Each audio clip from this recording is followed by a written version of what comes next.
Hello, I hope all of you are well and staying safe. One of the most effective ways to resonate well with the culture, it is simply by speaking their language, of course.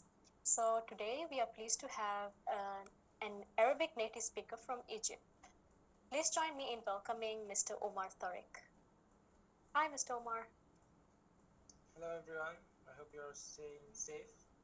My Yes, name is Omar Tarek. I believe you can hear me all right. Is my yeah, voice clear? we can hear you. Okay. It's clear. Let me introduce myself first. I was born and raised in Egypt, so my mother tongue or native language is Arabic. Um, and today I'm going to replace my friend Robel since he can't do this right now due to some circumstances. So I think let's begin, shall we? Let me share the slides first. Okay, can you all see the slides in full screen? Yes, we can. Okay, let's start. Okay, let's start with the basic rules or the basics. We have 4 basic rules for Arabic language. All words consist of 2 or more alphabets. Okay, we can say actually all words, you can say almost all words consist of 2 or more alphabets because some words consist of 1 alphabet, and these are literally very rare and they have very limited uses. So okay, I can say almost all words consist of 2 or more alphabets. That's so simple. And when it comes to the second point, I guess this is too important because in Arabic the masculine adjectives and feminine adjectives are two-way different. So and same applies for verbs, of course. So I'm gonna give you an example. If we are going to say in English, you are beautiful. When I say you are beautiful, maybe I'm talking to a boy, male, or maybe I'm talking to a girl, female. Maybe I'm talking to 1, 2, 3, 100, 1,000,000, 1,000,000,000. It doesn't matter, right?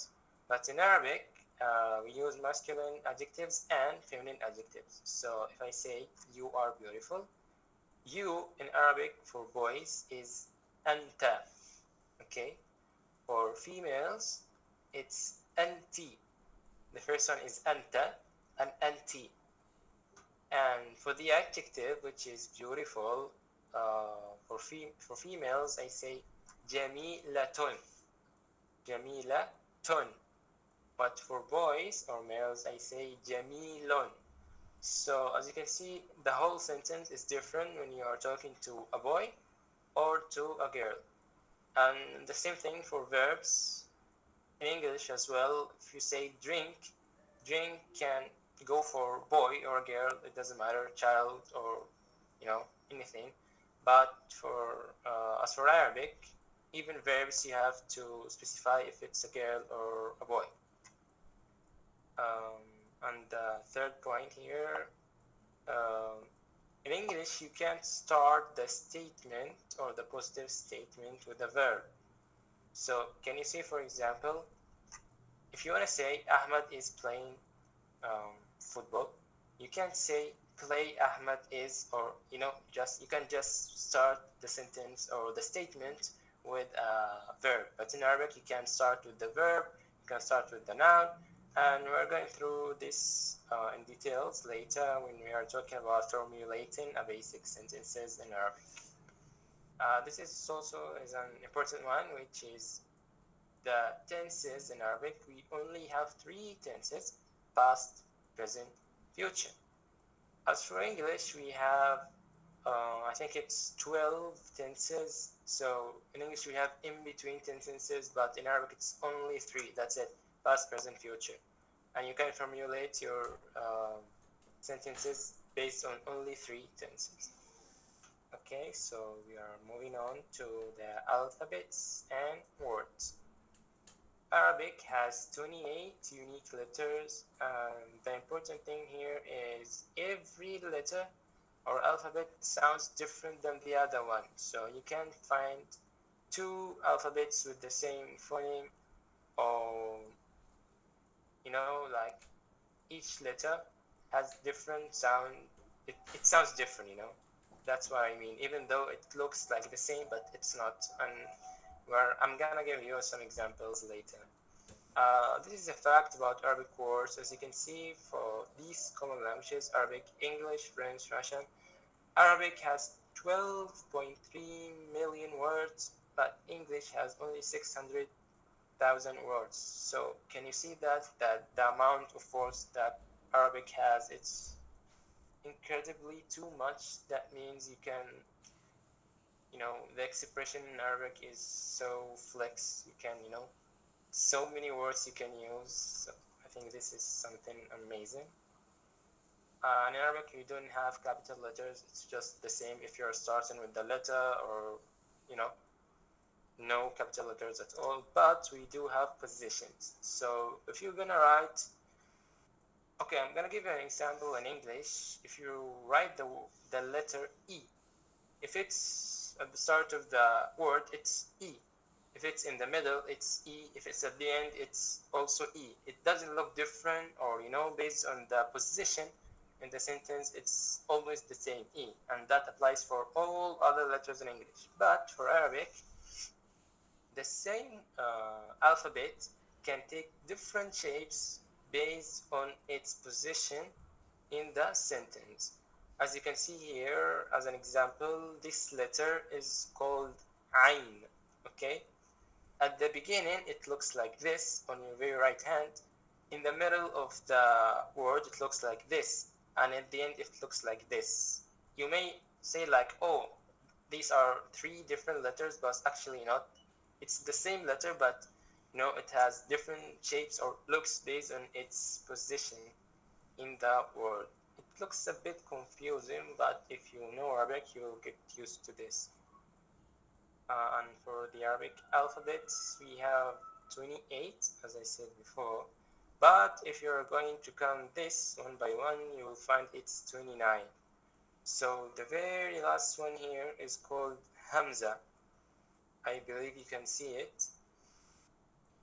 This Hamza is not actually a whole different alphabet or letter, but some people consider it as an, you know, different letter. So some say it's 29 letters in Arabic, some say it's 28, but the most common one, they say 28, and this Hamza is considered as a part of the very first one, which is the Alif letter, Alif.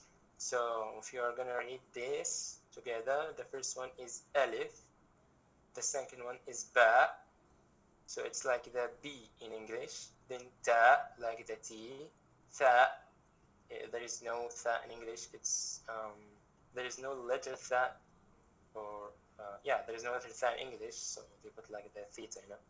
And then we have the Jim, we have Ha, Kha, Dal, Dal, Ra, Zay, Sin, Shin, Sad, Dad, Ta, ضاء عين غين فاء قاف كاف لام ميم نون هاء واو. Then the last one is the ya. This may look a bit confusing or so mouthful to you, but actually it's not. You know, it's a foreign language for you, so maybe you can read it correctly, and that's not a big deal. Anyhow, moving on to the numbers, which is so easy for me. Starting from 0, which is 0 to 10.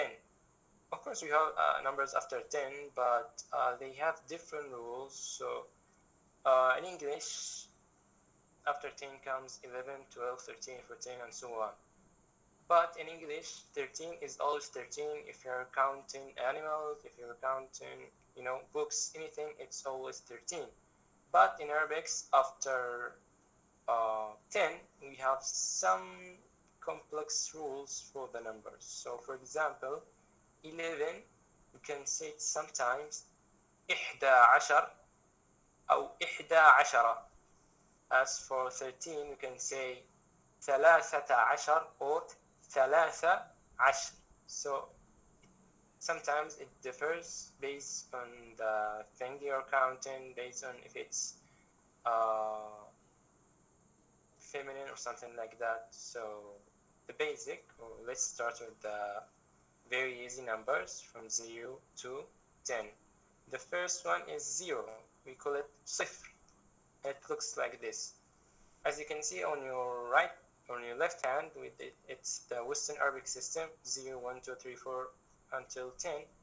Actually, this is not the English numbers. These are Arabic numbers, and it has a historical or it has a circular story, but we're not going to talk about this now. And on your right hand, these are Indian numbers. It's not Arabic numbers, but as I said, that's not the point of this workshop right now. So first is 0, which is صفر, then واحد, which is 1, it looks like this. اثنان looks like this. ثلاثة, أربعة, which is 4. خمسة, 5. ستة, 6. سبعة, 7. ثمانية, 8. تسعة, then 10, which is 10. So it has different pronunciation and it has different look. As you can see, the Arabic letters are different than the English. Sorry, not letters, the numbers are different than the English numbers. And moving on, challenges in pronouncing Arabic letters. There are some distinguished alphabets. As you can see here, we have some examples. Some alphabets do not exist in other languages. For example, if we go back here, the letter or the alphabet Bod, as you can see it doesn't exist in any other language in this world. So sometimes you call the Arabic language the language of Bod. Why you call it the language of Bod? Because this dot doesn't exist in any other languages. So for other alphabets, as you can see, we have here an example. This is Zal, and the one on your right hand is Zal. Zal and Zal. I don't know if you can hear me clearly, but it's two different pronunciation of two different letters. Zal, you say it when hanging out your tongue between your teeth, so it becomes Zal. And Zal, your tongue is just in your mouth, And here we have another example, Sad and Sin. This is Sa and this is Sa. Sa, Sa, Sa, Sa. If you're listening to an Arabian one and he's talking, he may say Sa or Sa. You may think it's the same, but he's just, talking too fast, but it's not the same letters, and it has different look, different shape, different job. Everything is different between these two letters. And same for Dha and Da, Kaf and Qaf. I'm going to give you an example why this matters, even if it sounds almost the same. In Arabic, if you want to say heart, it's qalb. Qalb means heart, okay? If you say it kalb other than qalb, then by kalb you mean a dog. So I'm pretty sure there's a difference between a heart and a dog, isn't it? So qalb is different than kalb. Qalb and kalb. This one means heart, qalb, and the other one means kalb, dog. So ka, qa, they sound almost the same, but they are different. And ayn and ghayn the same. You can read it becomes gain. Of course, it's not gain, but you can read ghayn in English. It's a bit difficult because ghayn doesn't exist in English. And here there's a good example between ha and ha. Okay, if you are going to a restaurant or food corners, you might see a label and a word written in it called halal food. Does anyone know what does halal food mean? If you want to share an answer, you can just unmute yourself and give us the answer. What does halal food mean? The word halal. Anyone?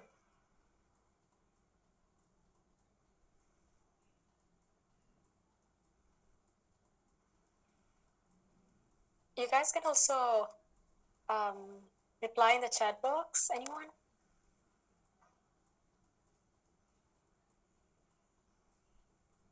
Well, I think halal means the Islam way of preparing the meat. Okay, and someone said in the chat, it's not haram. Okay, preparing the meat, that's partially right. Halal means it's food that is allowed for us as Muslims to eat, especially for meats like chicken, beef, and so on. So the opposite of halal is non-halal. Non-halal means haram. But I want to mention that it's actually not halal food, it's halal food. But because some people can't say halal, or you can't write in English halal, so we say it halal. Can you see the difference between halal and halal? So that's what I'm mentioning here. That might be a challenge for some people to say halal other than halal. Same thing for haram. Haram, which is non-halal, like non-halal meat or anything. It's not haram, it's haram. You know, I believe you have an idea now how to say halal but not halal. So yeah, there is a difference between halal and halal. And the last example is ta and ta. We say sometimes ta or ta. So the ta is ta but tougher, you know. It's a bit mouthful or something like that. Formal greetings, which is so simple. Let's start with the most common one, marhaban. And again, it's not marhaban, it's marhaban. Marhaban means like welcome, or sometimes it means hi, or hey there, something like that. So that's the very formal greeting in Arabic, which is marhaban. And if you want to say how are you, or how have you been, we say كيف حالك. كيف حالك. It's like how are you. It exactly means how are you. And this is very common one, especially in Muslim countries. Like in Malaysia, sometimes people say Assalamu alaikum. When someone says that, it literally means peace be upon you. Assalamu alaikum is Islamic sentence, so maybe only Muslims can say it, but sometimes even non-Muslims can say it as a greeting in Arabic. So it is Assalamu alaikum, or we can shortly say just salam. Salam literally means peace. So it's like hi, or when you're meeting your friend and you want to say hi, you just say salam. That's it. So simple. And moving on to good morning, it's sabah al khair. Sabah means morning, and al khair literally means good. So you're saying sabah al khair, good morning. Good evening, it's the same, but it's not sabah, it's masa. Sabah is morning, masa is evening. So the first one is good morning, sabah al khair. The second one is good evening, masa al khair.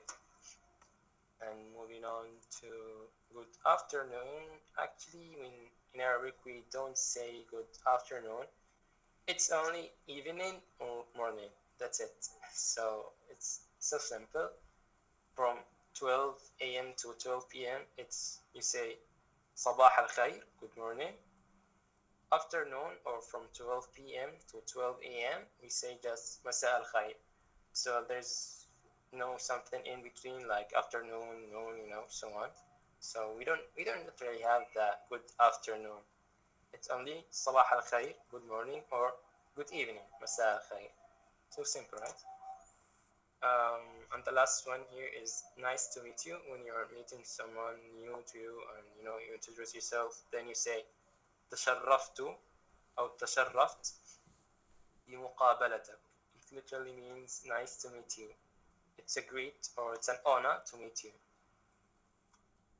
Okay, moving to popular and common phrases, which I believe you may have heard it before, maybe in Malaysia or in other countries, because these are really common words or phrases. The very common one is shukran. Shukran means thanks. So it has actually more than one word, but the most common is shukran. Sometimes you say shukran lak or shukran jazilan or ashkuruka or something like that. But the very common one or the very simple one is shukran. And if someone says shukran, then you reply saying afwan. Afwan means you're welcome. So I say shukran, thanks. You reply afwan, you're welcome. Moving on, na'am means yes. That's it. And the very simple one is no. No is la. La. That's it. No, la. Yes, na'am. And if you say ماذا, it means like what. And this is a bit common when you say arjuk. It means please, like arjuk, can you do something for me? Arjuk, bring me something. You are saying please, that's it. And hasanan means okay. Again, it's not hasanan, it's hasanan, means like okay. And these two, maybe in Malaysia, guys, you hear it a lot saying inshallah or alhamdulillah. Inshallah literally means God wills or if Allah wills. Inshallah, we say it, when it has like different jobs, like sometimes it means like okay, sometimes it means maybe, sometimes it means like okay, done, I understand. So we say inshallah. Inshallah is an Islamic word and it literally means if Allah wills or God wills. And the second one is alhamdulillah. Actually it's two words, alhamdu, then the second word is lillah. So we put it as one word saying alhamdulillah means thanks God, or this expression. Even inshallah, it's not just one word, it's three words. In means if, sha'a mean will or wills, Allah, then that's the God for Muslims. So it's in sha'a Allah. We say it as one word shortly, inshallah. Okay. And the second one is the same. It means thanks to God or thanks Allah. And these two, the last two, are Islamic. So yeah. This is something I have to mention when it comes to slang and formal language. So actually, when it comes to this point, it's a bit different than English, because if you talk informal English or everyday English, it's just the same as the English, the formal English, but the informal English just has some different expressions, some casual words, and that's it. But in Arabic, okay, let me just continue with the slide. Okay, let's start first with the name of the formal Arabic is al-Fusha, al-Lugha. Al-Lugha means the language. Al means the. That's it. So when you say al-Lugha means the language. Al-Fusha. So the formal Arabic is called Fusha, not Fusha, it's Fusha. And the slang one, or the informal one, or the everyday language, whatever you say it, is called اللغة, or the language, العامية. That's it. So if you can speak العامية and someone is talking in formal Arabic, then you can understand him, because people who talk العامية can understand people who talk الفصحى. But people who talk al-Fusha, or the formal Arabic, can't understand people who talk the slang language, or al-Ammiya. I'm gonna give you an example. If you're an Egyptian and you live in Egypt and you move to Iraq and you meet Iraqi people, you may have, some difficulties understanding them. They have different dialect, they have different phrases, different expressions, different words. So Arabic is not the same in all Arabian countries. So even in the same country, like in Saudi Arabia itself, there are some parts of Saudi Arabia, people there, for example, in the north, are talking different, not different language, it's all Arabic, but in different dialect or accent. Some people are talking in different, another dialect. So you can say that all Arabic dialects are informal, and it's so many, like you have in one country so many dialects or different dialects, and it differs from country to country based on the culture and the surrounding and everything else. And we have only one worldwide Arabic language, which is called Al-Fusha. So Al-Fusha, or the formal Arabic language, is used in schools, universities, or in any formal, if you're writing a letter to someone who is bigger than you or something like that. So we use the slang language, or al-amiyya, just between us as friends, in your house, in your home, with your friends, with your family, and so on. So you have to know that if you can really speak the formal Arabic, which is al-Fusha, and you go to an Arab country, you may not understand them so well. They will understand you, and they will understand what are you trying to say, but you may not understand them, because the Fusha is way different than the al-Ammiya. Okay, moving on to business related words. And this one, I want you guys to participate with me to trying to read these words. It's not that hard. I'm gonna start with the first one. Advertising, or advertisement, in Arabic is called i'lan. If you can see it here, how we write it in English letters, it looks, very confusing or very complex. Like, there's I, then, I-L-A-N, but it's so simple if you are trying to read it with the Arabic letters or alphabet. So the first one is advertising, or advertisement, is called i'lan. The second one, can someone give it a try? Just read it in the Arabic way. I can try. Yeah. Is it al-muhasaba? Al-muhasaba. That's partially right. It's al-muhasaba, not al-muhasaba. So you say that ha or ha. Al-muhasaba or al-muhasaba. The correct one is al-muhasaba. Okay. The third one, can someone give it a try?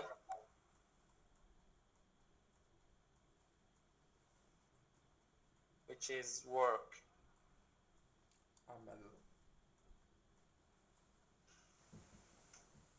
I'll try. Okay, go ahead. Amal. Okay. That's good trying to say it, but again, it's when you write it in English letters, it's really difficult for you to pronounce it correctly. If you're gonna just read it as it's on the screen, you're going to say amal. Amal in Arabic means hope. Amal is hope, but it's actually amal. Okay, amal, not amal. So I'm gonna give you another example is my name. My name is Omar, and everyone is saying it Omar, but actually my name is Omar. Omar, Omar. So if you want to say my name 100% correctly, it's Omar, not Omar. So can someone say my name like Omar, not Omar? Hello, I have a question. Yeah. No, like what if the tongue doesn't roll that way? I can hear you. Like, can you hear me now? Hello? Yeah. I was saying, what if some people's tongue doesn't roll in that way? It's quite hard. Yeah, that's why you should learn the alphabets of Arabic. So as I said, if you're gonna just read it with the English letters or the English alphabet, like this one is Amal, it's so difficult because some Arabic letters are not in English, like the Ain.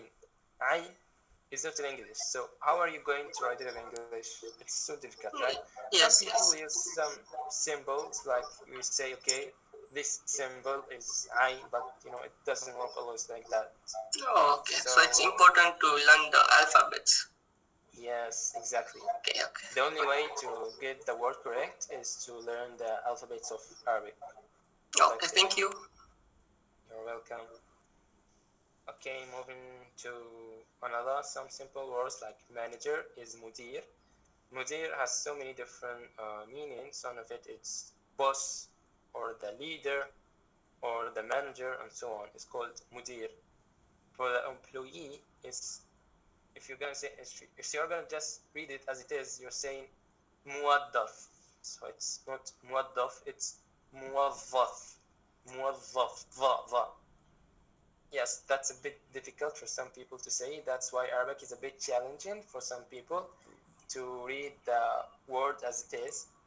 But if you're gonna just try to read it, sometimes your tongue is gonna get used to it. And the employer is sahib amal, not sahib amal. It's sahib amal. Sahib amal literally means the owner of this work. Then we have office, which is too easy. Can someone read it for me? Office. What is it in Arabic? Can I try? Yeah, go ahead. Maktab. Yes, 100% correct. It's maktab. So easy. Because as you see, these all letters are in Arabic. M is mim. A is diacritic, which is not in English, but it's the same in Arabic. So maktab is maktab. There is no weird letter in this word, so I think it's easy to pronounce. Then we have businessman. It's rajul a'mal. Rajul a'mal literally means the man of this business, Then partner. Your partner is your shaykh. Then owner, malik. Establishment is muassasa. Company is sharika. Receipt is isal. And the last one is decision maker, صانع قرار. Decision is قرار. Maker is صانع. If you read the phonetic Arabic, صانع قرار, you see the last one in English letters, it's extremely difficult to pronounce. You can say just like it's ثانية قرار. That's it, but it's not like that. So that's why you should learn the Arabic alphabet. Moving on to formulating basic sentences, which is really fun for me because that simply makes Arabic a unique language. Okay, if you want to start with the first one, we are having here as an example, Ahmed yal'ab al-kura. It means Ahmed is playing football. You can start with the subject, then put in the verb, then the object. Ahmed, subject, is playing, is the verb. Football is the object. But in Arabic, you can start with the verb. You can say yal'ab, which is the verb, Ahmed, which is the name or the subject, then al-kura, which is the object. And even you can start the sentence or the statement with the object. Al-kura yal'ab biha Ahmed. That's bit complicated. Actually, it's not complicated, but for you it is. But I want to say that you can start with the subject, you can start with the verb, you can start with the object. It's all correct. So it sounds like in English you always must start in a statement with the subject. You can't start with the verb in a statement. That's impossible. But in Arabic, you can start with the verb, the subject, the object, or anything else. And the same meaning is, it's the same meaning if you start with someone before the other. If you want to make a question, that's super easy. As you can see, the first one is Ahmed يلعب الكرة. Ahmed is playing football. Subject, verb, object. If you want to make it a question, just put at the beginning the question word, which is here is هل. هل أحمد يلعب الكرة. So it's the same structure as the first, subject, verb, object, but you just add at the beginning the question word. أحمد يلعب الكرة. Ahmed is playing football. Is Ahmed playing football? هل أحمد يلعب الكرة? As simple as that. And for the negative, it's as well so easy. You just put at the beginning the negative word, which is here is لم. You're gonna just make that negative statement. So formulating basic sentences in Arabic is so easy because you can start the sentence as you want with the subject, verb, object, or anything.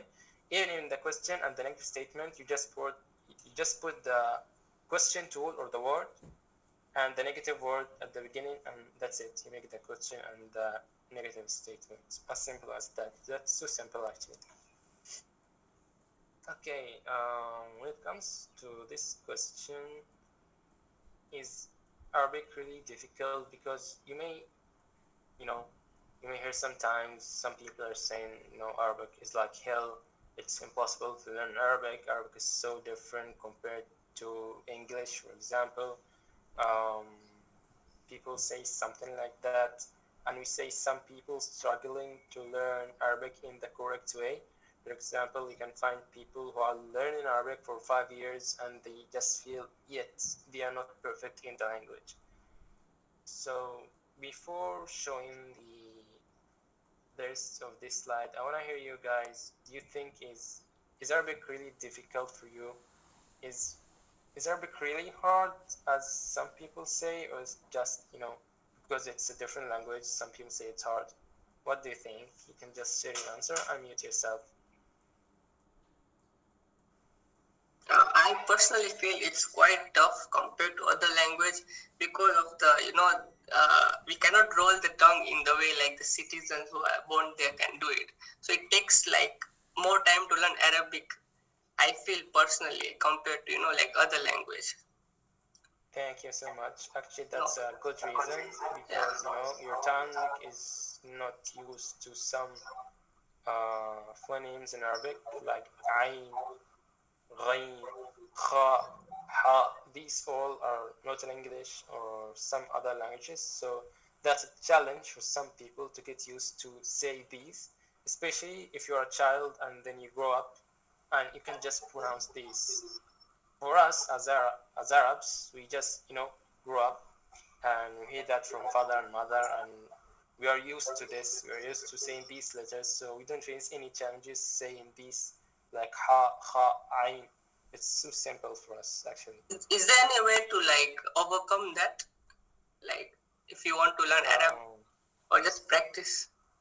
Actually, this is a question for you because I'm not in your shoes, so I think you can overcome it, but it needs some time. It needs practice. It needs to practice the language with expert or some people they can correct you. So that's why I believe Arabic you can just teach yourself the language. You have a supervisor or a teacher, something like that, to teach you how to say these. Yes. These alphabets. Yeah. Thank you. You're welcome. So Also, the answer is yeah. is there an easier way to learn on how we talk like objects in Arabic? They have gender, right? Yeah. Yeah. So how do we practice that? Actually, that's a tough part when it comes to talking to genders. If you're making a sentence, so you're using feminine adjectives or masculine adjectives, and you can just put, one rule to differentiate between males and females. Each word depends. Like sometimes you put a letter at the end, sometimes you put two letters, sometimes you change the whole word if it's a male or female. So I think that's not something you can overcome it, at one night. You have just to practice language just more and more and more and more, and you have to reach in information about when it comes to gender, like when I use this, how I can differentiate between females and males when I'm talking in Arabic. So I don't think this is something you can overcome it just by knowing a rule or some rules. Then you can just, okay, that's fine. For example, in English, if you want to make singular, or you want to make the plural of this word, you just put s, right? That's it. So if you have a ball, you put is, that balls, singular and plural. But for Arabic, the singular and plural is completely different. You can just apply one rule saying this is the singular, I put something, it becomes plural. So that what makes Arabic really difficult for some people, because it depends on the statement, it depends on the sentence, it depends to whether you're talking to male, female, and so on. That's why I think you have to practice the language like more than any other languages. That's a personal. Yeah, that would need a lot of practice. Anyways, yeah, thank you. It's really a lot of practice, like not just 1 month, 2 months, it's years, maybe 3, 4, 5 years. It depends on you and how much you want to learn this language. Right. Okay, so the answer is yes, it's difficult compared to other languages, especially to English. Actually, English is not a difficult language to learn. Like I can see a lot of people are learning English in an easier way because English doesn't have so complex rules. English is familiar with everyone, so I don't think it's really hard. But in Arabic, it's not very familiar with us. And here's something else. You write in Arabic from right to left, but for English or the Latin languages like English, Spanish, French, German, and so on, you write from left to right. But Arabic has a different case when you have to write from right to left. That's why it's very rare to find lefty people in Arabian countries. And it contains lists common with the European language families, as I said, like the English, Spanish, French, Italian. It has lists common, so if you talk in English so perfect and you switch to Arabic, you will struggle sometimes trying to learn new rules and so on. As I said before also, and my friend that say it's distinguished letters, some people can't pronounce. So for this, it's obviously that you can differentiate between Arabs or non-Arabs by just listening to their language. If they are struggling saying some words like ashab in Arabic means friend. Some people say it ashab or ashab, but it's ashab. Yeah, it looks like very. I don't know how to say about that, but it needs a lot of practice to talk like a native speaker of Arabic. Okay, moving on to reasons why we should learn it. Actually, the basic answer for this is the Islam. Like in Malaysia, guys, there are a lot of Muslim people, and that's why I see a lot of Arabic schools in Malaysia, especially in Kuala Lumpur. I heard that it's more than 1,000 Arabic school in Malaysia. I think so. So you can just find Arabic schools everywhere. You can just see private lessons, YouTube videos. It's everywhere. People are trying to give you the rules of Arabic. That's why we are trying to learn Arabic because it's recognized one of the most spoken language. We have a lot of countries, a lot of people talking Arabic that will make your life easier if you are trying to, communicate with some Arabian guys. But this one, the second one, is the most important one. As Muslim, it's a must to learn Arabic. So if you just join Islam and you want to pray, to read Holy Quran, to make dua or anything, you must do it in Arabic. So you can't pray in English or any other language. All Muslims should, and it's not should, they have to learn the Arabic. That's why we see in some Muslim countries a lot of Arabic schools. And learning Arabic will make it easier for you to understand some other languages because Arabic has some common with other languages like Farsi, Urdu, Turkish, and so on. So, for example, if you want to learn Turkish and you already know Arabic, then learning Turkish it will be just too easy for you to learn it. And as I said before, a lot of people and a lot of countries are using Arabic as a main language, and we have 22 different Arab or Arabian countries with this population, like around 47 or 20 million people. That's like 500 million, which is a lot of people are communicating in this language. And now this is a short quiz, and I believe, guys, you can answer most of the question. I'm going to just show the question. If you know the answer, you can just unmute yourself immediately and give us the answer. If not, I can just wait for like 30 seconds. If no one knows the answer, I will give the answer. Okay, are you ready? So let's move on to the first question. How many Arabic alphabets are there? This is an easy question, and I have mentioned that before, so I can just give you the time until you give the correct answer.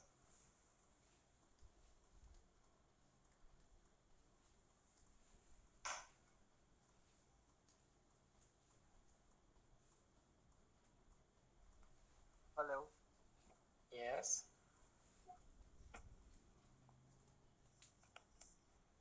Hello. Yeah, I can hear you. 28 letters are there in Arabic alphabet. 28.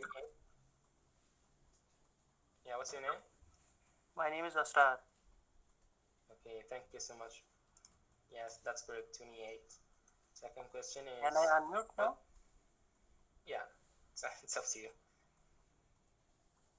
What do we call formal Arabic language? It has a specific name. So what's that name?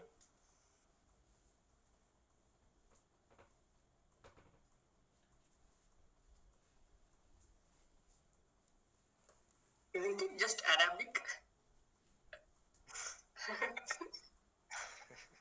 Okay, thanks for sharing your answer. It's called Fusha or Al-Lugha al-Fusha. Fusha is the name of the formal Arabic. Okay. Oh, okay, thank you. You're welcome. Moving on to the third question. How to greet someone in Arabic? That's an easy question because we do have a lot of written ways. You can just give one example.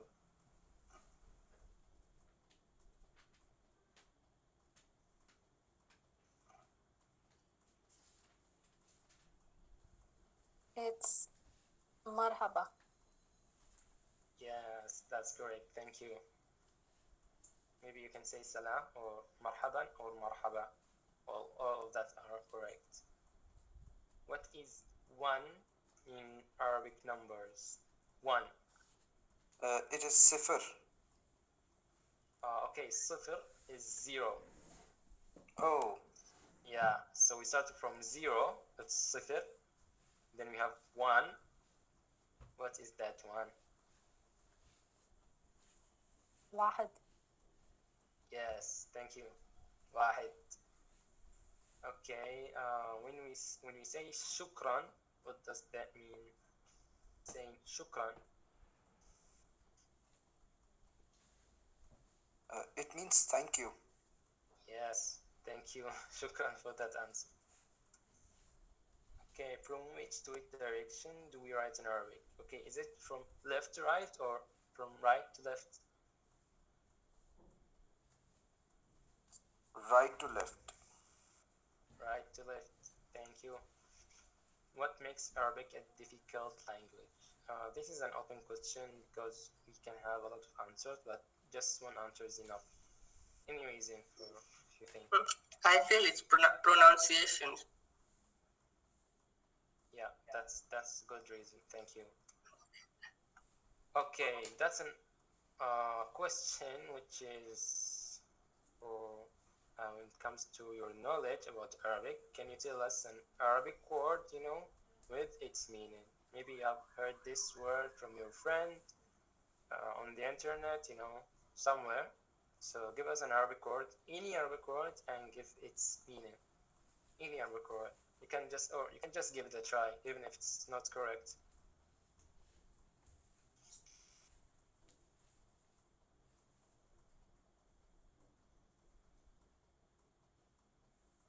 So we cannot use what we learned from today, right? I prefer not, but okay. Okay. You can try. Let me think then. Okay, yeah, you just take your time. I have friends from Saudi, and they taught me this. They taught me ta'al, kalbi. Yeah, tal, right? You say tal, right? Yeah, ta'al, Right. kalbi. I think it's kalbi. I don't remember. What does it mean? Kalbi, something like hayati. Okay, Galbi, it means my heart, or it means my love, or we say it like darling, and that's right. Galbi means, it literally means my heart, but you can see it as like my darling, something like that. And ta'al means come here. So thank you for sharing that with us. Okay, moving on to an open question for argumentation, and I'm extremely interested to hear the answers from you guys. It's an open question, so there's no wrong or correct answer. You can just say whatever is in your mind, even if it's silly or doesn't make sense, or something ironic. That's okay. You can just share your answer. So, taking the first part, what do you think about Arabians and Arabic language? Or what comes to your mind when we say Arabic? What just comes to your mind when someone says that? I feel like they are the oldest tribe to exist. I feel. Can you repeat the answer again? I feel like they are the oldest tribe to exist. I don't know if it's true or not, but yeah. Okay, that's a good answer. Okay, any other answers for that?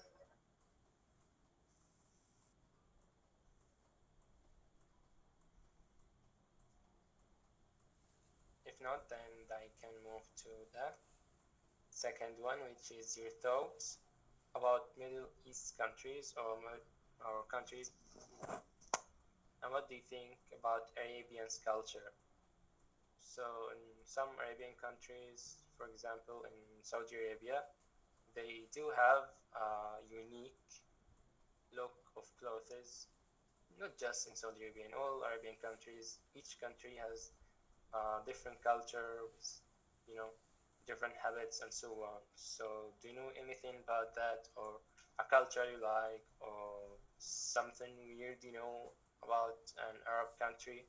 You can just say your answer if you want. Well, for me, the most favorite part is, of course, the Arabian countries, the Middle East countries, all of it. And also, the most important thing is the food, like mandi chicken, shawarma, Yeah, all of that. shawarma. Yeah, um, that's nice because even shawarma is like you can find it everywhere. That's an Arabian. food. You can see shawarma even in Rock Cafe behind Sunway. Moving on to the third question. If you have the opportunity to learn Arabic language, will you and why? Even if your answer is no, I won't learn Arabic, then you can just tell us why you want.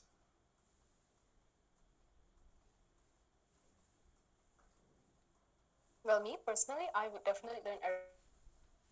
And why is that? Definitely. Because it's so beautiful, and yeah, and like you said, it's going to be mostly populated with Arabic speakers in the future, and I feel like it's very important to learn Arabic. Okay, thank you. That's a nice answer. I think I will also learn because like if knowing language when you go to visit the country, like I'm a traveler, so it'll be like more fun than not knowing. Mm-hmm. So you're saying that when it comes to the slang and the formal language, isn't it? Yes. Yeah, that's a good reason. Actually, I agree with you for that. Thank you. Okay. Moving to the last one.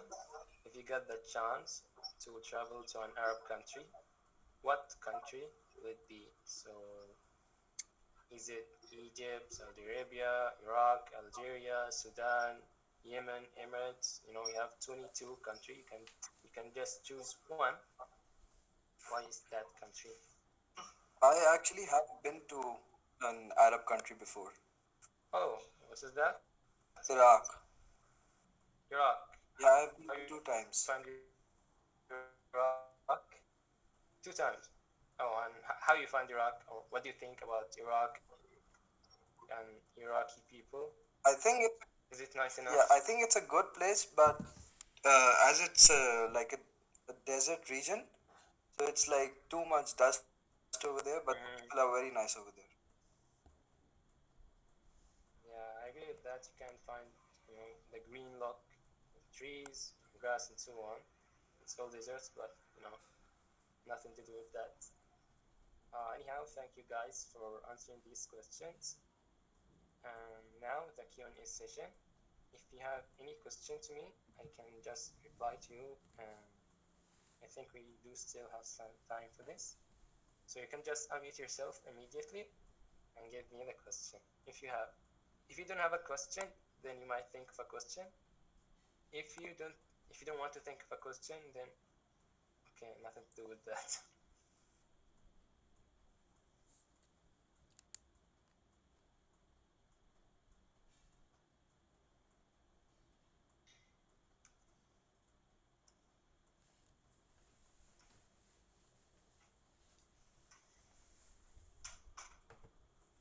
If you guys are feeling shy, please feel free to type in. Yeah. And sorry, Robel, why you saying something? Sorry, I interrupted.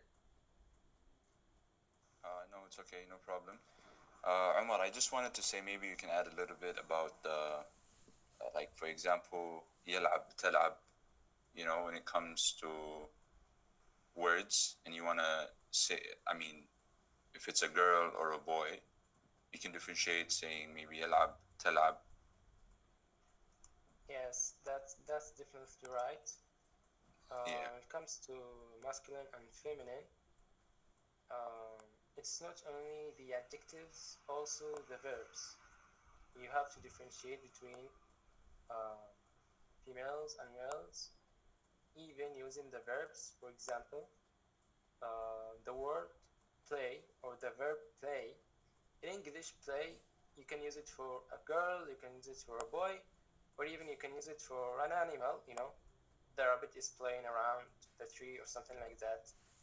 But in Arabic, even verbs, you have to differentiate between males and females using different structure of the word. For example, uh, the example that Robel said is yalab or talab.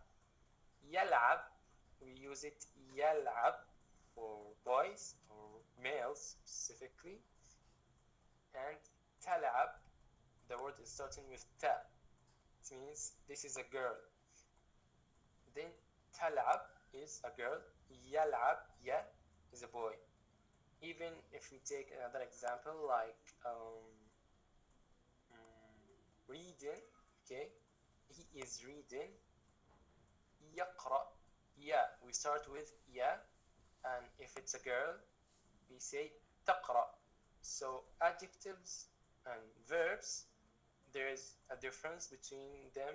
So if you're talking to someone, it's really important to specify the gender, because you can't talk to a girl using a masculine statement, or you can't talk to a boy using feminine statements. So that's why it's really important to try to understand the adjectives and verbs when it comes to talking to a boy or a girl, female or a male or a male.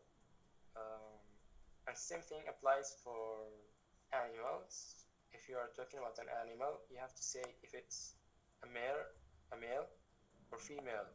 Like the rabbit is playing, we say al-arnab yal'ab, or al-arnaba tal'ab. So even for animals, you have to differentiate between male and female, not only for humans, which is sometimes a big challenge for people, because you can just sometimes use if you're talking to someone like on the internet, on Instagram or something, and you don't know if he or she is a boy or a girl, then you don't know which expression to use. But in English it's so simple, because you use you just for someone, male, female, one, two, so on. But in Arabic you have to specify using different words for if it's a male or female. So it happens sometimes if you're talking to someone and you use the feminine adjectives and you're talking a boy, he might get mad because you're thinking he's a girl but he's a boy, and so on. So that's an important point when it comes to adjectives and verbs, if it's masculine or feminine. Thanks for that, Robel. That's a good notice, and I hope you get the idea of differentiation between males and females. Thank you very much, Omar. Okay, guys. I know it's a bit, You're welcome. it's difficult to teach or even explain how Arabic works. So it was a very informative session. Thank you very much. Thank you, man.